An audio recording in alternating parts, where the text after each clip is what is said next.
and we're going to talk about some interesting things that as people climb a corporate ladder and be part of businesses and workplaces, that's why he's in town, volunteering his time and service in a book he's written called The Bully's Trap, about how to keep workplaces free, healthy workplaces. But when you look at when you started to climb that ladder, so you get out of school, you graduate, and you're ready to go. So tell us your first jobs all the way to... Well, my first job was working as a labor relations representative for management at Chrysler Plant 3. Wow. And I was 130 pounds, dripping wet. So it was a very tough environment, but a great place to come from. Mm-hmm. And Buzz Hargrove was actually my counterpart at on the shifts that we. And Buzz has been on this show. And Buzz has been on this show. On this show here. Yeah. See, everyone comes here, Andrew. I'm telling you, you have no idea. You've now made it. Look at even Buzz Hargrove. Hopefully Buzz is watching. Exactly. But I spent the bulk of my time there as a 130-pound kind of lightweight, trying to break up fights between foremen and the workers. Sure. And the other part of the time is getting people to talk in a bit more delicate terms. But it was a pretty rough environment and a great learning experience. Sure. And Chrysler was going through pre-Iacocca, and it was going through some tough period. Sure. 3 years after I joined, and then I joined Loblaws, and spent 23 years with them, starting in labor relations, shared services arm, and distribution and logistics and IT of Loblaw Companies Limited. Wow. And was the youngest vice president there. Wow. At age 26. It was a great learning experience. Exactly. And from there I went to become a management partner at Shoppers Drug Mart. Amasco owned Shoppers Drug Mart, and they owned, at the same time, they owned Imperial Tobacco. And a tobacco company owning a drugstore company, there's a bit of a disconnect. Yeah. And so I led the management buyout, and we subsequently did an IPO and a couple secondaries. But I spent 10 years there, and they were great years. And I was able to put into practice what I had been advocating and practicing as well, but more into practice in terms of totally rejuvenating an organization. And it started with the culture in the organization.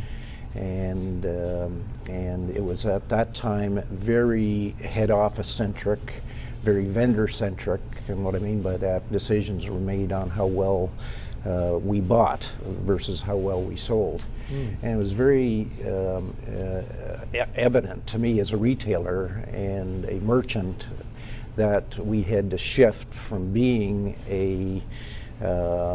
just a company that was efficient and better at buying to be a company that made all of their decisions based on the customer, so totally customer centric. So you started to focus on the people aspect and the business aspect, which it's a people business. It's a people business, and we followed a very simple premise: treat people the way you want them to treat the customer. And it's very simple, and people readily buy into that, as long as you put into place the things necessary for them to be successful at that. Well, some of the things that you've been successful at and have been recognized is when you, in 2013, you received the Queen's Diamond Jubilee Medal, and we were pleased to present that to you up at the Healthplex up at Chatham. And with that, with a lot of the work and philanthropy that you have done with the Faas Foundation, was great for us as a college. Well, thank and you. Full disclosure, as we talk about St. Clair College, that Andrew Faas's, the Faas Foundation, was the person that kicked off our Healthplex and Sportsplex campaign, as many of you know, in Chatham-Kent and Windsor. Our Healthplex for working out and our teams, and Sportsplex in Windsor. The $1 million donation was the first $1 million given to the college through his foundation. So I know in the celebration of that, I mean, to hear all the things you did that brought the college into it, the Hearts for Haiti that we did yes. at the college after the 2010 earthquake, yes.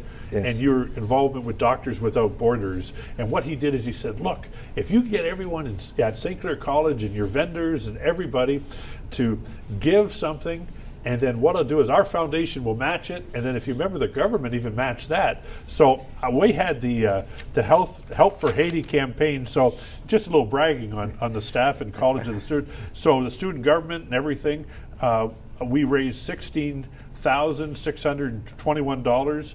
Then that was matched.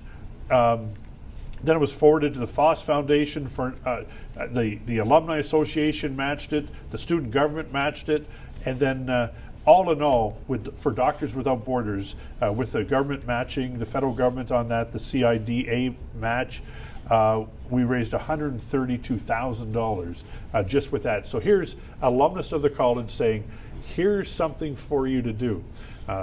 We have a need, and we all stepped up. So that was just wonderful, because I think it was great for the culture of the college to have the student governments, the alumni, people in our community to take ownership to that. All tie in. Yeah. Wonderful. And great experience. So you started to do a lot of things with, and I won't name them all, but you've been honored many times for things. So tell us about the Faas Foundation. Who is the Faas Foundation, and what is your mandate? Yeah, so the Faas Foundation was established 5-6 years ago now, and it is our mission is to provide solutions to social and economic issues. We focus on healthcare, education, and medical research. And medical research, we focus on basic research.